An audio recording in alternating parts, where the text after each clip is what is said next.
Hey, what's up guys? Chris Jr. here for Kriscoart Productions. Welcome to the very first Photoshop tutorial of this channel. We're starting off with some simple compositing techniques, and we're taking a look at this picture to explore how you can easily add some realistic flames with a few stock photos and some easy adjustments. I wanted to thank Graphic Stock for sponsoring this Photoshop tutorial.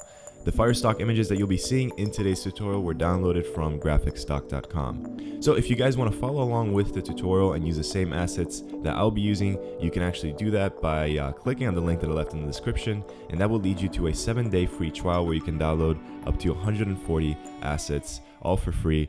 And then after 7 days, you can, cancel the subscription if you're not interested, or you can sign up for their annual membership, which is 99 bucks, which is an incredibly fair price considering that most other stock image websites will charge you that just for a couple of images. And having an unlimited download library of over 300,000 graphics, vectors, photos, and images available when working in Photoshop instantly just like that, it's an incredibly useful tool to have. And another great advantage of having a source like this is that all the elements that you're using are completely royalty free. So check them out, but now let's jump into Photoshop and let's get started. So what I like to first do is crop my image to the dimensions and ratio that I want my composition to be, and this helps me decide where to place certain items and make sure that they're not visually taking away from our subject or being too distracting, and that it works for the overall composition. So when cropping, you get these nice rule of third lines that can be useful guides for creating a nice composition, or not. It's completely up to you and just whatever works best for the image that you're trying to create.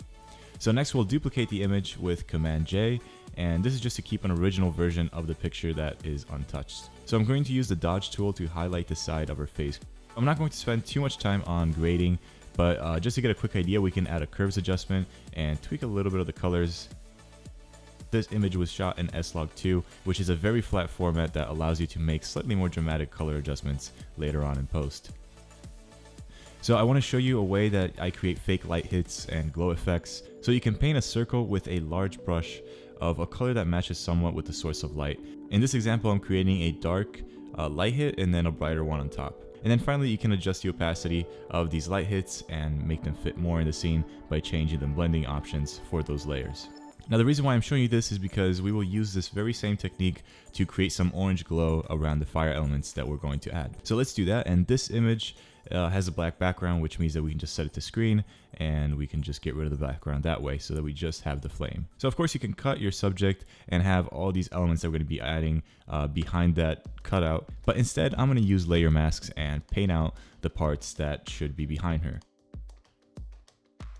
Now we can add a little bit of glow to the fire just as we did before, so we'll create an orange halo and paint out some of the parts to shape it more around the fire.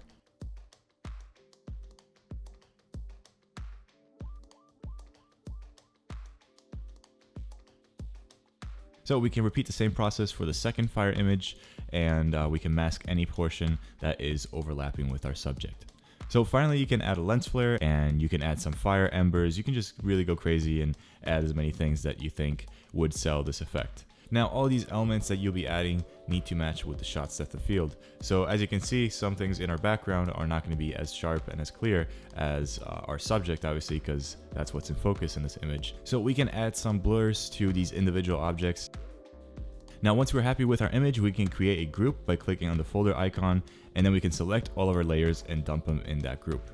So now that we have all of our elements organized in one place, we can duplicate that folder by hitting Command J, and then we can rasterize that group by hitting Command E. And this just gives us pretty much a new image. And now that we have a duplicate image of our composition, we can add a distortion effect that can act as a heat distortion coming from the flames.